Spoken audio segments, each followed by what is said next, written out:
And we're live, I think. Hi, everybody. Welcome to the webinar that we're hosting today between Thrive and Blinkist, all focused around bringing consumer learning to the workplace. So we'll start with some quick introductions and then we'll get straight into it, just waiting for a few more people to join. But Paul, I'll begin with you from an introduction perspective. Yeah, hi everyone. So it's Paul Reddington from Blinkist. I manage the UK and some of the rest of the world is probably the easiest way for my title. But yeah, we're super excited for this. Sheila? Yeah, my name's Sheila. I'm the Director of Talent Development at DOJO, and we've just launched Blinkist through Thrive. So yeah, here to talk about that today. Perfect. And Lenny?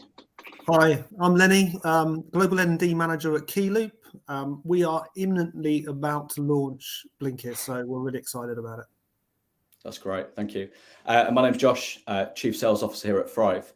So before I hand over to Paul, I just want to kind of set the scene about why we're hosting the webinar. So Blinkist are kind of best-in-class micro-learning content. They started from a B2C perspective where they've got millions of learners around the world, and they've just launched into B2B. And here at Thrive, we want to connect with the best-in-class providers from a learning content perspective. And today, what we're really focusing on is the habits that we have in our personal lives and how we can bring that into corporate learning. So businesses like Keyloop and DOJO are really going to start to reap the rewards of that consumer-grade learning experience.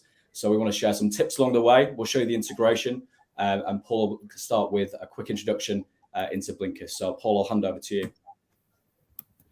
Thanks, Josh. Yeah, just click on to the next one, please.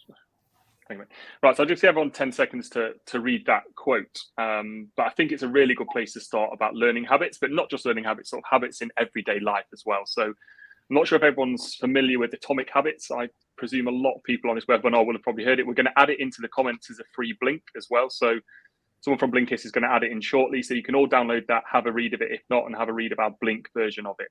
So fingers crossed you like that. But I've recently read this probably for about the 25th time because it just resonates with so many things in my personal and professional life. But there was one quote that really stood out for me.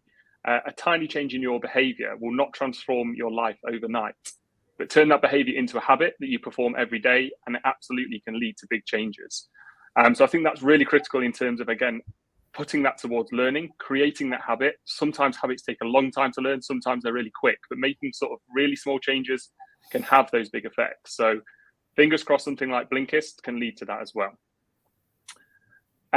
Blinkist is all about micro learning. So short, sharp, snappy pieces of learning. Everyone sort of, when they sort of pick up a piece of e-learning, if it's an hour and a half long or 2 hours long, they sort of don't dread it, but it's like, I'll push it to the back. I'll do it at a later date, where Blinkist isn't like that. We don't want you to sort of not want to read. We don't want you not to consume content. It's all about quick, easy to learn pieces of content. Each blink takes on average 15 minutes. Some are a bit quicker, some are a bit slower, but on average, they'll take about 15 minutes to learn. They're all available in audio or readable. And there was a survey we did about a year ago now where 59% of employees see time as a barrier to their development. So I don't want to say it's no excuse to not do something like Blinkist, but you would like to think someone or everyone could put 15 minutes aside per day to sort of to not just add to the personal life, but also the professional life. So it really will have a huge impact if you can start making those small changes. Okay, so not just to give a real quick introduction into Blinkist, so who we are, what we do, why did we start this organization? So Blinkist has got 5,500, I think we're a bit more than that now, pieces of non-fiction books. As I mentioned before, all the content is available in audio or readable. So every single piece we're an audio-first organization. I love putting my headphones in, going for a walk, and listening to a blink. Others like reading, but that's just personal preference. The whole idea about Blinkist is giving more knowledge in less time. So that's a key quote that we always say, and I'll probably say it a few more times today, but again, it really is critical. The idea was started by 4 entrepreneurs in Germany about 10.5 years ago now. They were all at university. They had stacks and stacks of books in their bookshelf. I'm sure if some of you look around today, you've probably got a similar situation where you get a book, you very rarely read it, and especially you don't read it to the end. So they sort of had an idea of like, there's got to be a better way to consume content here. There's real key quotes we're taking from it, key paragraphs. The authors we absolutely love, but we just don't have the time. And sometimes we don't want to either read that full book to consume what content we actually want to get out of it. Hence where Blinkist came from. So this is what Blinkist is. This is what we have in terms of on the app or via Thrive. Shortcast, relatively new, but it's been around for quite a while now. So basically it does what it says in the title. It's a shortened podcast and it's crafted around its key ideas. So you're getting all the key quotes, key ideas in that podcast. 27 categories is really important. This is where Blinkist stands out. It's a little bit different from not really competitors. We don't have too many, but sort of other pieces of content. So of course, we have content on there around management, leadership, career and success, productivity. But where we're really, really different is we heavily concentrate on content in learning in the flow of life. So what do you do outside of work, whether that's parenting? I'm a new dad to 2 kids myself, and I've had a lot to learn on that. I've made a lot of mistakes. We've got a huge amount of content on parenting, on sex and relationships, on mindfulness and happiness, on health and nutrition, sports and fitness, again, a big passion of mine. So I'm predominantly going to read a lot of content in that rather than the stuff on management and leadership, because that's just what I like. So it's not just all content that you're going to learn in your professional life. A lot of our content and majority of our content, and I think have the biggest impact, is actually what you do in your personal life as well. Sorry, Josh, just one more thing on that one. So the read and highlight, again, this has got me out of numerous sticky situations in the past where I might be going into a meeting. I think I've not really done enough reading on this subject. I'm not really that well prepared. The read and highlights one is absolutely critical here. So you can just highlight some key quotes, key paragraphs, even one line or one sentence, whatever that is, and sort of emphasize and go into that meeting and people think you're very knowledgeable when you've only read probably 2 minutes of that blink, but it really does get you out of that. The last one is the 40 new titles a month. It's roughly on average about 30 to 50, so we just narrowed it down to the 40. But again, where we get the idea from this, so how do we add new content? It's a question I get asked all the time, and it's a lot of the time we ask our end users. So the likes of you guys who are on this call will say, what content are you reading? What's not on there that you want on there? Are any particular authors on there? Any titles you've read? But the biggest thing is what's trending in the market. So we've recently added Prince Harry's book. So again, that's had divided opinion, but we've done the blink on that. It's really actually quite good. I listened to it yesterday. But it might be Elon Musk, what he's talking about, or just what is going on in the world at the minute, what's trending in the world. So that's where we get the idea around what new content we should add. Perfect. Okay, the really critical one here. So how do we go from B2C to B2B? So we've got 25, give or take 25 million users over the world who have used Blinkist from a B2C perspective. So the likes of a lot of people on this call, L&D managers, talent managers, HR managers would have downloaded Blinkist in the future. They would have found it really useful. And we were getting constantly asked for 8 to 9 years to say, look, I use this myself. I would really like to publish it across my team, across my whole organization.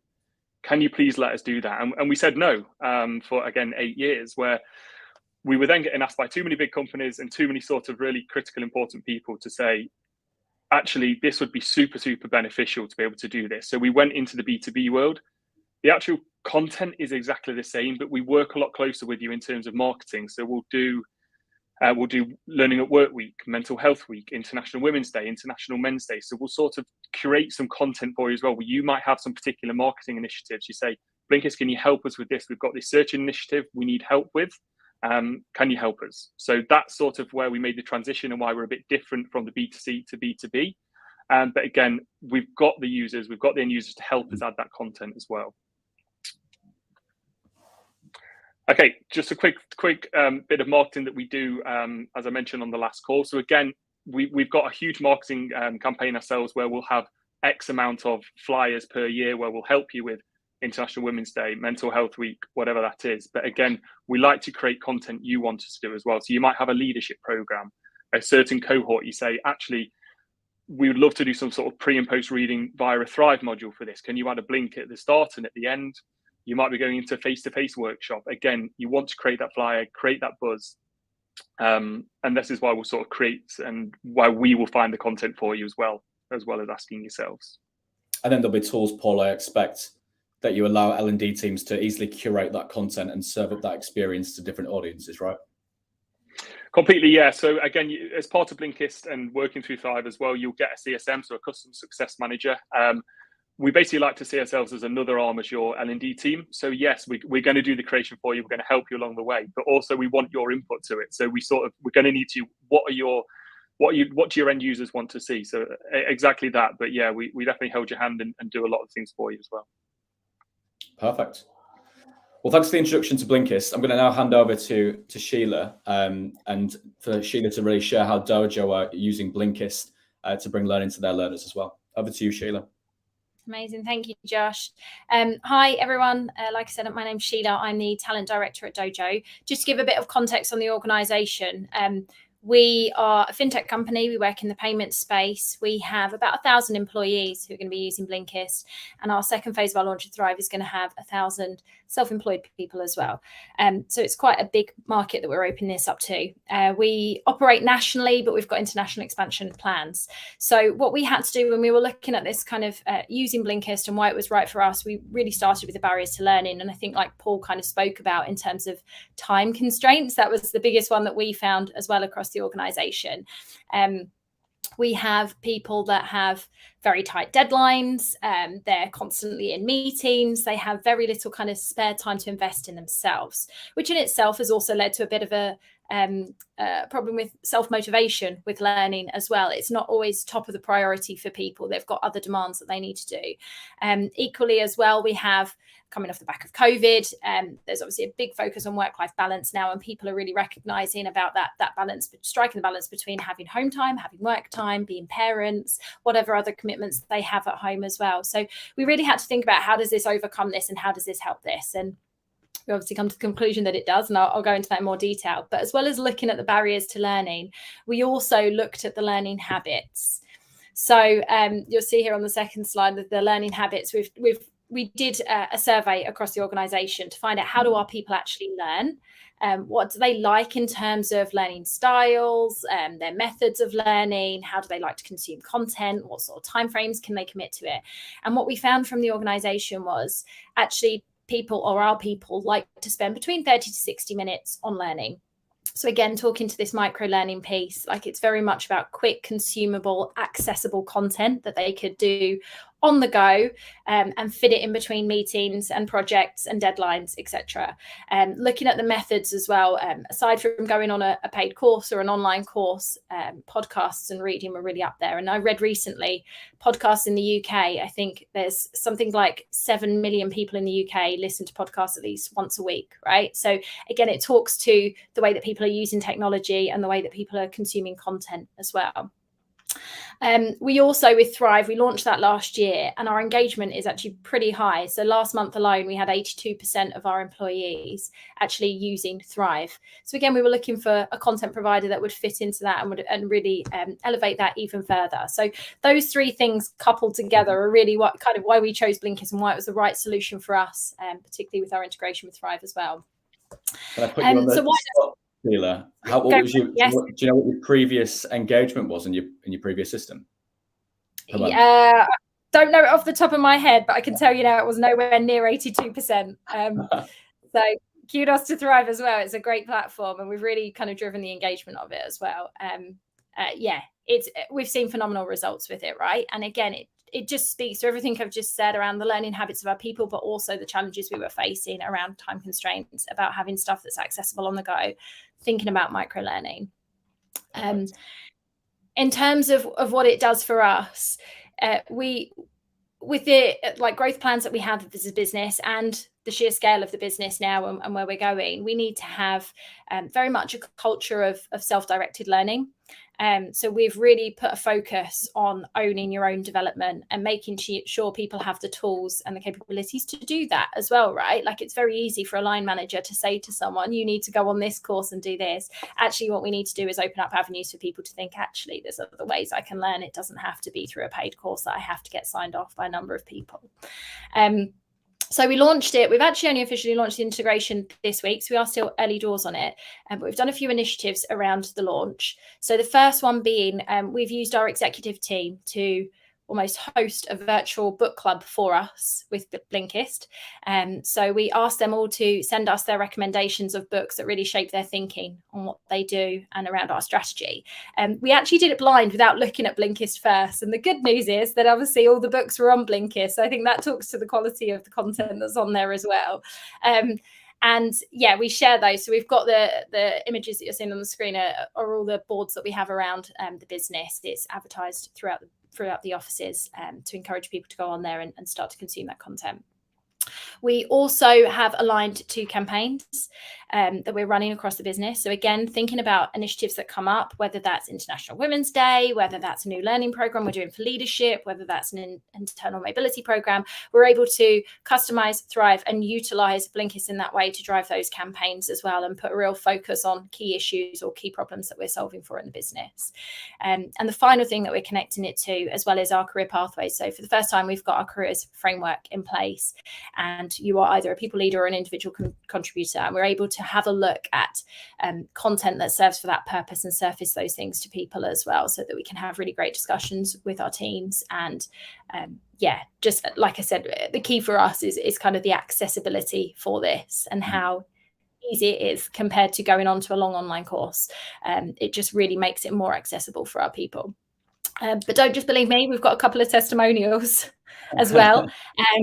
So we asked a couple of people across the business who have used it to give us some comments. And this is from them, right? So we've got Kieran, who's on our commercial team, who says, I want to read but struggle to get through full books. Having the ability to extract the key points from the book in 15 to 20 minutes is invaluable to me. That's why I love Blinkist. And Hishu from our product design team has said, I've always wanted to use Blinkist to listen to audiobooks on the move. So it's such a great benefit. I'll definitely use it more often to read more books, which will be inspiring to my daily work. So again, if we think back to those barriers to learning, the time constraints, the work-life balance, the on the go, and the motivation, I think that really speaks to that. So it has really helped us so far, so good. And Sheila, just on the career pathways that you mentioned, when you're building out pathways and experiences for different disciplines across Dojo that you're going to create these pathways on, are you using the Blinkist content and then supplementing that with Dojo specific content that you're creating to create a bit of a blend? How are you approaching that? Yes, it's very much a blended approach. So we look at all the ways, because not everyone uses podcasts, don't get me wrong. Like, we know that it's one of our preferred learning choices, but there's lots of different ways that people learn. So we have to look at how do we cater for all those learning styles. But yes, we utilize that and having a look at how we can provide content for people. Perfect. Well, that's really interesting. Thanks for sharing those insights. And we're going to show the Dojo site in a little while, just to show how the user experience flows as well. Moving away from Dojo, let's introduce Lenny. And Lenny, for you to introduce Keyloop and how they're leveraging Blinkist as well. Hello. Yeah, I'll be glad to. Thank you, Josh. So I just got a little slide here about who Keyloop are, in case you were wondering. So we're a global supplier of digital solutions in the automotive retail industry. So, you know, what we're all about is creating a car buying and ownership journey that's smooth, simple, and connected.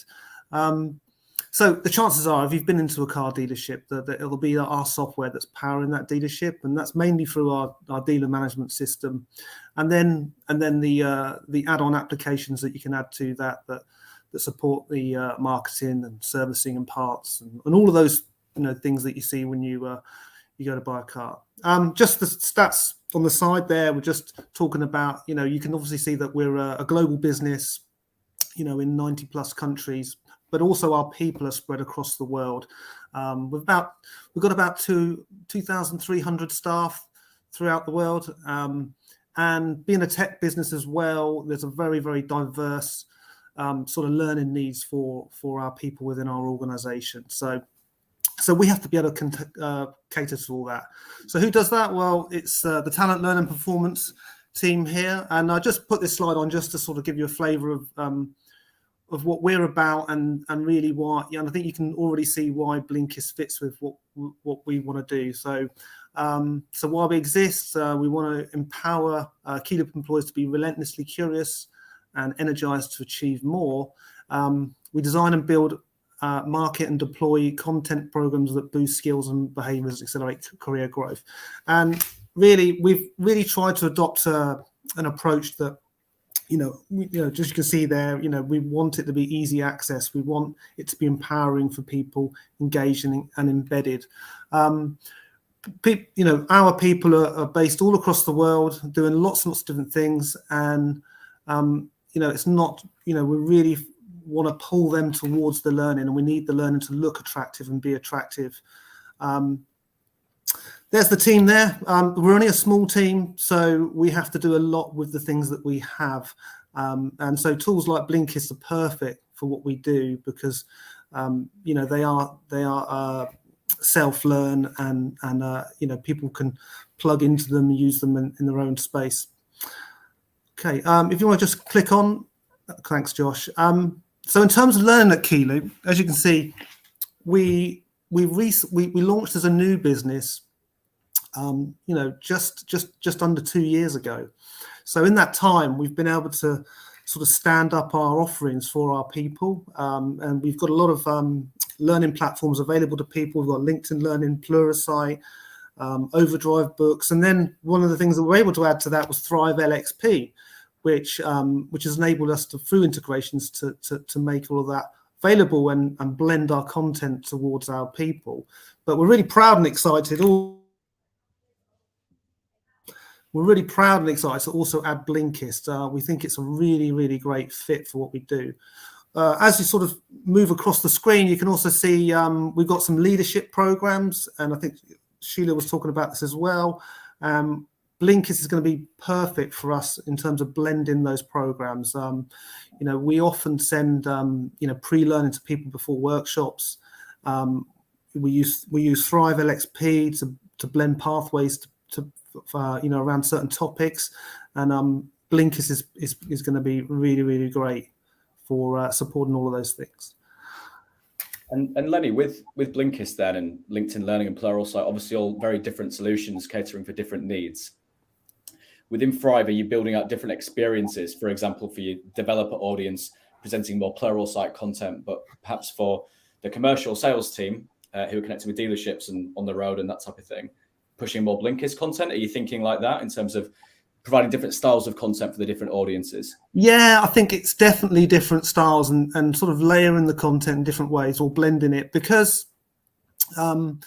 we're seeing that, we've got many people that love the longer film content, but we've got an Overdrive book library as well, and that does really, really well. But Blinkist is going to be a nice gateway into that. So, somebody might not be ready to sit down and read the whole of Atomic Habits, but, they'll be able to take 15 minutes to look at that. So we'll definitely be tailoring that to the audiences. Our technical audience, they love Pluralsight. People love the content that comes out of LinkedIn Learning as well, but Blinkist definitely adds something different to that. We're recently running some driving your development webinars, which were all about people building out the development plans. And when we ask people, what was the last thing you learned? The amount of people that talked about learning cooking recipes off of TikTok and other things off of TikTok. So that shorter form content is really, really popular at the moment. And I think Blinkist is really going to help us capture those people for sure. Perfect. Well, thanks for sharing the kind of learning landscape at Keyloop. Oh, there's one last slide there, Josh. Sorry. No, it's gone. Okay. So, and then, so that's really, really great. And, I think it's just that Blinkist is really going to complement all the other things that we offer. Perfect. Yeah, I'm not sure where your slide's gone. Sorry about that. That's right. What I'm going to do now is I'm going to talk a little bit about the actual integration between Thrive and Blinkist. We connect to a variety of content providers. Many have been mentioned today, and Blinkist is the latest to that offering. When we connect with learning teams and learning leaders, it's all about bringing great content and connecting it deeply into the Thrive platform to create a much more consumer grade but seamless experience when it comes to connecting with any style of content, whether it's internal tacit knowledge, things that have been built by L&D teams or third-party content suppliers like Blinkist. So I'm just going to jump out of this slide deck very quickly and just jump into Sheila's brilliant dojo site that she's built with her team. So this is Thrive, and this is just the landing page for a different type of user at Dojo. So you can see here they've got a specific section built around Blinkist where we can scroll through, but more importantly, we can filter based on different tags. So when you're using Thrive, we select learning interests and skills that you want to work towards. And then the platform's going to start to adapt based on the filters that you select when you want to get to that content. So really just bringing it in one click directly to the user, which is super important. And of course, they can do this on the web application, but they can also do it on the mobile application as well.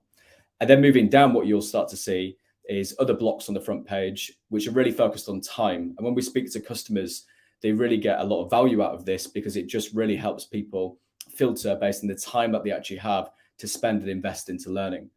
We know some people don't have 15, 30, 40 minutes to dedicate to learning every single day. So being filtering based on 5 or 10 minutes just allows people to get to that exact content based on time, but then also by the topic as well. And then when you click into the content, that will embed, you can interact with it socially, start discussions and all those types of things. So, having discussions, connecting with experts around the topics that you've been engaging with has a huge amount of value. And in terms of the kind of auto curation and how that works, essentially you just click into dashboard, click configure, click auto curation, and you can start to create tasks to bring in this content on a regular basis. So the idea is that we're not overwhelming people with too much content. We can click on Blinkist, select what we want to curate and select who we want to target it with. There's so many libraries out there now, which you can plug into platforms like Thrive, but adding 16,000 courses from one platform vendor into a platform probably doesn't solve too much. So having a much more targeted curation approach where we're bringing in the right content, serving up that into the right audience and sharing it at the right time just has huge impact on engagement. So that's how Dojo are kind of structuring that onto the homepage. They'll also start to structure it into the Explore section. And the Explore section is a place that you can build mini knowledge hubs or capability academies and really structure the different styles of content, maybe from Blinkist, but also in this case, Dojo specific content, so people can get to that very easily. And I think, Sheila, when you're opening this up to the external 1,000+ audience that you're working with, the idea of just jumping into some content quickly and then getting back to work is going to be hugely important, I'm sure. Is that how you're kind of thinking it for the external users as well, in terms of just in the moment when they're not kind of on their shop floor, that type of thing? Is that how you're thinking about it? Yeah, absolutely. Yeah. So they're a field-based team, right? So they work remotely. They go in to see our customers, like they're on the go constantly. So being able to plug it in when they're in the car or when they're walking to the next appointment, etc. It's a really, again, it's that whole access, right? It's on the go. It's in the moment. It's that access piece that just really speaks to the way that we model our company. Mm-hmm. And I think as well, what's really nice with your kind of campaign-led approach to L&D as well, and linking the Blinkist content to campaigns, is using the data. You can really start to target when to release the campaign by understanding what time people are historically using the platform as well. So I think scheduling the content to be released at Monday at 10 a.m. rather than just guessing when to release and upload it will just have a huge impact on that adoption engagement that you've already been seeing as well. Absolutely. We work very closely with our communications team to kind of really target that to get the best adoption with it as well. Perfect. So yeah, that's just a quick summary for everybody on the call in terms of, how the Blinkist content gets into Thrive through the auto curation, how it displays on the web, but also the mobile experience. And then just having that focus on time as well, because we know people are so time poor now when it comes to L&D. So that's just a kind of overview of the integration. And hopefully you've got some value there from both Lenny and Sheila in terms of their insights into how they're using the platform. I guess we'll move it back now to any kind of final questions. I'm going to pass over to Paul if you can see the questions. I'm just going to bring up this. There we go. I can only see one at the minute from Sean, so thanks, Sean, for that. So when having content plugged into an LXP or LMS, do you get to see the insights from other industries, including your own? So you can see how your company compares in trending or popular topics courses. That's interesting. Do you want to take that one, Paul? Yeah. So when having content, sorry, I'm just give me a minute. It's a long question. Yeah. So yes, in terms of, sorry, Sean, I hope I'm reading this right. So yes, the influence of the industries. Yeah. So yes, we do. It's a really, really good question. So we do sort of try and look at a broad variety of other organizations in terms of seeing what content are they looking at. But what we also do is really drill down into when we look at the analytics in terms of that company specific. So we're not an LXP, we're not an LMS. We leave that to Thrive. So in terms of the real granular details, we leave that to them. But in terms of particular subject areas, which actually bring out a lot of people are very surprised when L&D managers say, oh, we didn't realize actually people are really wanting to look at their personal development, or sometimes I've had, how do you write a CV, or one company I actually worked for was a tobacco organization, and the question they were asking is, how do I quit smoking? So that obviously didn't go down great in the company, but it's so company to company that definitely happens. But yeah, we do look at what other organizations use in terms of how can we tailor that content. So Sean, I can take that definitely offline to answer it in more detail, but hopefully guys, that gives a quick insight. Perfect. And I've just got a question, just being curious more for both Lenny and Sheila, I guess. What are you expecting in terms of adoption and engagement versus the longer form styles of content providers that you already have? Because obviously Blinkist is much like 5, 10, 15-minute podcasts, a course for like an hour in length. What are you hoping or expecting to see from an engagement perspective in terms of those different providers, if you were to compare the engagement? I'm expecting the engagement to be good, actually. I think also with Sheila were talking about with a sort of campaign-led approach where we build initiatives around the content and the opportunities for people to talk about the content they're consuming. I think that will add a lot to that. But all the signs from the way I see people are engaging with learning that the engagement is going to be really, really, really high for this. Nice. Agree. Yeah, I think the piece for us is the campaign-led piece, right? At first, there's kind of a bit of a drive that you put into getting this content out there, and then it, over time, becomes a bit more organic for people to go there naturally. So we're doing a very kind of pushing to that content to start with, but over time, I'd expect that to be a bit more natural in terms of people going there organically to get information and content. Perfect. Well, look, we're hitting half an hour. Thank you for everybody who's joined today. Sorry, Josh, mate, just to interrupt. Just interrupt. There's one more quick question for Lenny and Sheila as well. All right. Lenny, Sheila, sorry, which sort of topics are your learners excited about? Sorry, Josh. We've got two, I think, that spring to mind. First one is leadership. It's a huge kind of focus for us this year across the organisation from a strategic point of view. So a lot of them are naturally wanting to look at that, especially with the career pathways now, where it's very formalised that we actually have people leaders who need to up their leadership skills. The second one is also one that's actually driven a lot from the top down from our executive team, is around product design and product management. So it speaks to the way the organisation operates, right? It's a key focus for us as a business. And with the Exec Book Club, we're still early doors, but that's one of their top recommendations first, was a book around the product design and management. It steers some of that focus. Yeah, I think from our side, I think people are going to be really excited about a lot of the personal development stuff. We've recently had some really great webinars that we've run on time management, and there's a lot of need for those sort of things, and people really engage with that. So a lot of the books that are in Blinkist were referenced on some of these workshops we've done recently, particularly Atomic Habits keeps getting a good keeps coming up, and so I think people will be really engaging with that stuff. So and our other programs, like our management programs, we've recommended books and things like that, but here we'll be able to people will be able to consume them in 15 minutes, so it'll be much easier for them. Thanks. So yeah, there's some questions coming in, which is great. So I'll answer a couple of them, then Josh, I'll put some across to and for Lenny and Sheila as well. But I'll answer the last one. So thanks, Hassan.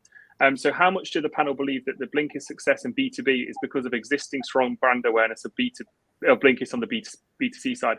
Absolutely, Hassan. That's been a critical thing for us. We've attended a lot of shows, webinars recently, and people said, I've seen Blinkist, I've seen you on the TV, I've seen you all over marketing, I didn't realize you now did B2B. So completely, and that's coming from L&D managers, talent directors, who were then super excited to say, oh, so now I can definitely push this across the organization. So it's been a massive success for us going from B2C to B2B, and a big reason for that is because of how many users use them from a B2C perspective. This next question is, what skills are most important for the industries you work in? And do Blinkist help map some of those topics? Again, absolutely we do. So that's really critical, I think, in terms of what we do. And that's a big difference from B2C to B2B is we understand you're going to need help in terms of, we don't just give you 6,000 pieces of content and say, hope something sticks, hope something works. So again, you're doing it through Thrive, absolutely brilliant. And that's where I think it's going to have a real huge impact as well for the end user. So we will map certain topics to your marketing campaigns, or you might just have a real small cohort of 10 leaders you want to put through a leadership program or a coaching program or motivation, or your sales team through something. So we very much hold your hand and map all of the content that you want us to do as well. Good question, Alan. Who are your biggest competitors and what makes you stand out? Good question. Yeah, really good. So in terms of what Blinkist do, we're quite unique in terms of really 15-minute bite-sized learning. I think the biggest thing that we stand out for is the content that we actually offer. So again, there's loads of competition out there in terms of leadership training, sales training, management, productivity, career development. There's all of that in terms of from a lot of others, but we really try and help users outside of work as well. So again, I know I touched on it before, but I actually don't consume content myself from Blinkist during work hours. So 9 to 5, I'll very rarely read a Blink, listen to a Blink. I'll consume all of mine outside of work, because I'm doing enough of the stuff inside of work at the minute, so sort of to offer me that. But the big thing that I think stands out is the quality of our content, how fun and interactive we make it as well. So every single Blink is different. A sales Blink will have different voiceovers, different background music than a mental health Blink that would have very calming music. So again, we really put the emphasis on the end user. And I think one of the reasons we're successful is because of how successful we were on the B2C space. That's allowed us to really sort of hit home from the end user, how interactive and how intuitive our app is. And sort of we've asked the end user constantly, what do you want to see? Just from complete end user perspective. And then that's allowed us to make the content very, very personable. And while we have really high levels of success on that. Yeah, I have to actually echo that. Which was part of what was going to be on my missing slide, actually, was Blinkist looks great. It looks great in the platform. And that's one of the biggest things I noticed about it straight away was, we've had other providers of book summaries, but Blinkist just looked so fresh. And I think you shouldn't underestimate the power of a nice clean thumbnail and things like that. And because we've got to entice our learners to want to click on that learning and do it. So when it looks old and old-fashioned and clunky, it just isn't going to do that. So Blinkist absolutely nails that. Yeah, thanks, Ian. And it is critical. And Josh has got a slide shortly where we're going to give everyone access to Blinkist so you can have a play on it. The UX of Blinkist, again, is what really makes it's really simplistic. It's super slick. It's very easy to use. And again, it doesn't look overwhelming for anyone as well. So it sort of really invites you in to actually think, oh, you know what, that looks really curious. I'm gonna read and do that. Josh, maybe one for you. What advice do you have for others looking to implement either Blinkist or Thrive? Or if any of the panel wants to answer, but I just think that might be a good one. For Lenny or Sheila to take that one than me, to be honest. I would say from our perspective, don't just treat it as an add-on or a nice to have. Really consider this as an enabler for learning and really put in the effort and the time and the management that it needs. So we had a dedicated person who kind of ran everything. We had a cross collaboration across different departments of people that were helping build this and put this into place. And we had a very clear kind of rollout and communication plan as well. And I think that's key to the success with this. It's not just a tool, it is an enabler for so much more. And I think it needs to be given that time and input to make it successful. So that's my key one. Yeah, I'd agree with all of that. Obviously we're getting ready to launch Blinkist, so we haven't put into practice our comms plan, but we've launched a fair few of these platforms already, and I think helping takes the time to really promote these things. Look for where you can sort of layer other things and piggyback of other initiatives going on and match up content towards that. So it's one of the things about in your presentation, Paul, was really great to see was all of the stuff around International Women's Day, mental health awareness, all of those things, because those are opportunities to to really promote the content that's within Blinkist. That's great. Any final questions on the chat, Paul? No. If any last minute ones come in, I'll shout. But I think so. just keep sending them through. But I think that's it for now, Josh. Perfect. Well, we're getting to 40 minutes. So on the screen, you should be able to see it now. There's a free Blink. I think it's Atomic Habits, I believe, which is the main one that we've been talking about today, amongst others, where you can access premium Blinkist for a few months, which is very generous of Blinkist. So if you scan that QR code, you can generate that very quickly and access all of that great content. We've also got a few more events coming up here at Thrive. So again, if you scan that QR code, that'll take you to the sign-up page. The next one's with the brilliant Becky West from Ann Summers, Rob Beattie from Vodafone, and Kat Davis from Matalan, talking about L&D and really reaching out to frontline teams. So that's in a couple of weeks' time. But yeah, big thanks to Paul, Sheila, and Lenny for today. Really appreciate you sharing your insights, and we'll speak to you all very soon. Thanks, everyone.